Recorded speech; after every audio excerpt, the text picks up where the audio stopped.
Hi everybody, this is Dave Farmer again, and I wanted to talk a little bit today about Elastic Audio Varispeed.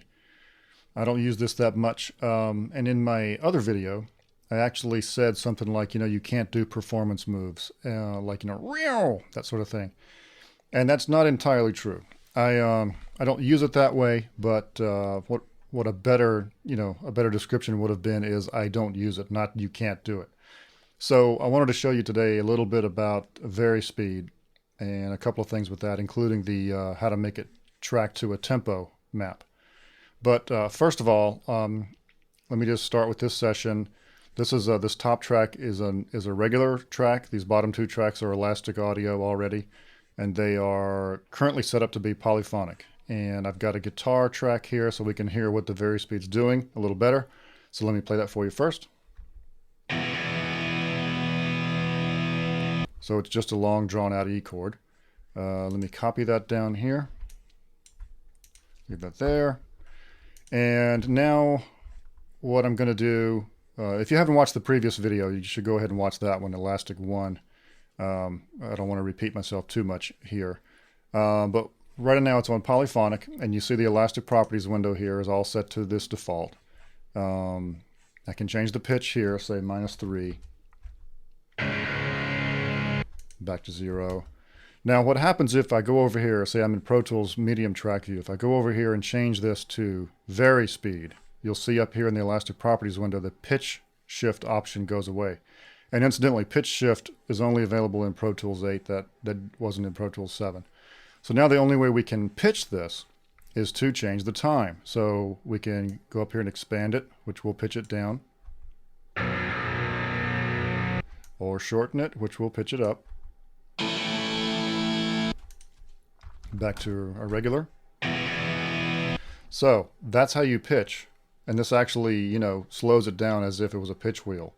So it won't have as many artifacts as if you're pitching while maintaining the timing. So let me go ahead and show you what happens in warp view, and this is one of the reasons I don't use it, is this is what happens when you change the timing with warp markers. See, I just made 3 markers. These outer 2 were sort of locked down, and I moved this center one, which is gonna play the normal pitch up to the first marker, then it's gonna pitch up between these 2, then pitch down for these 2, then back to original pitch for the end.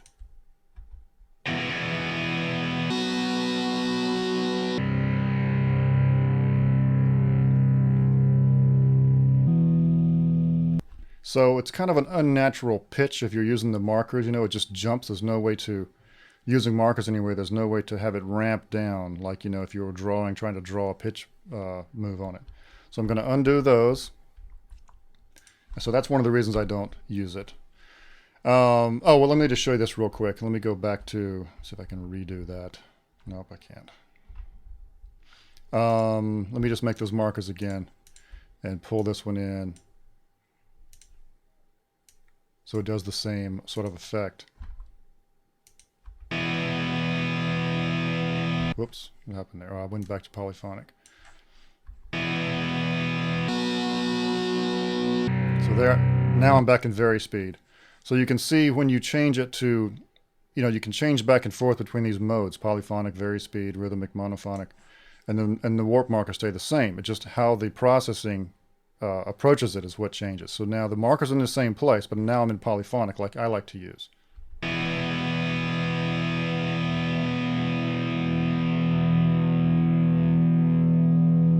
So what happened in here was the same thing. The same processing was going on. It shortened the time in here and it lengthened the time in here, but you didn't notice the jumps as much. Anyhow, let me get rid of those. I'm going to go back to Varispeed here, and now I'm going to show you how you use it with a tempo map. So first of all, you go up here to pull up your tempo track, and now we're going to use our pencil tool to draw on the tempo, but now you see my pencil tool is grayed out there. See how it's a strange pixelated look? What's happening is I do not have my conductor track turned on. So you bring up your transport window, and you need this button right here, which if you don't see that, make sure your MIDI controls are showing via this little pull down menu here. And you click that, and now you can actually draw on your tempo map. So the next thing you need to do is go over here to the track next to Varispeed and choose this little pull down menu, and it's set to samples. That's how I normally use it. That means it's not tracking to the tempo track, but you change it to be tick based. Now this will start to follow the tempo map. So if I go up here and draw a tempo change here, you see how that changed?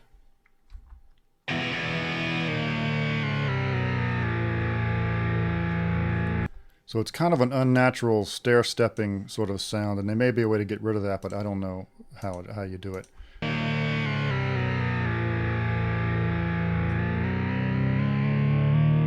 So anyway, that's the way you can do the performance moves that in the previous video I said you can't do. This is what you can do it this way. And you know, occasionally it's got some uses, but I don't really use it like that. But let me show you one of the main reasons I don't like it. Let's say you're editing, I don't care if you're working in a movie or you're making video game sounds or whatever. Let's say you have things in your timeline here. And you do this pitch move on the tempo track. Watch what happens to these regions following. They all change. They all change in length. Now that, because now these are all on the tick-based track, they all think that the tempo has changed, so they need to respond. Even if you bring this back up to the original pitch, or you know, somewhere thereabouts, these things have still moved because it expanded the timeline through here.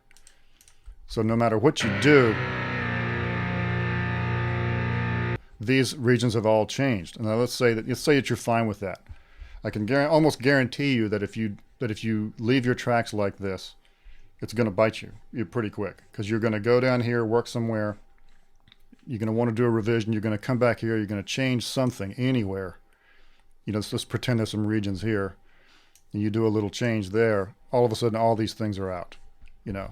So it's basically like working in shuffle mode. If you ever do, you know, I can see how this might be useful if you leave one track for this sort of maneuver, and then you render that track, you know, to a non-elastic audio event. If you want to use it for that, I would say that might be useful, but I personally don't get much out of it for this. But, you know, just because I don't use it doesn't mean it doesn't have a use. Maybe you'll find a use for it, and I'm sure I will too at some point. But in general use, this is not the way I like to do it.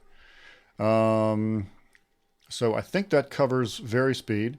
If it doesn't, I'll do another addendum. So thanks for watching. Hope that was helpful.